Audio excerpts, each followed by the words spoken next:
here's the upcoming face-off. Puck grab by Hamonic. Nice pass back. Oh, and a smart heads-up play. From the place 99 made famous.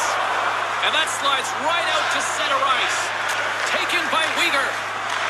Puck picked up by Duclair. Here we go. It's a 2-on-1.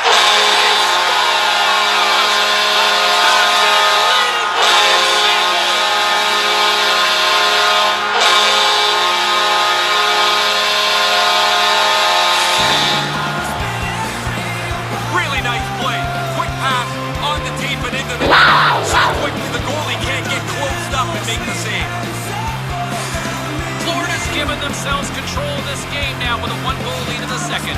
They'd like to get another before they go in for the second intermission. You'd love at least a couple goal lead going into period 3. Here he is in front.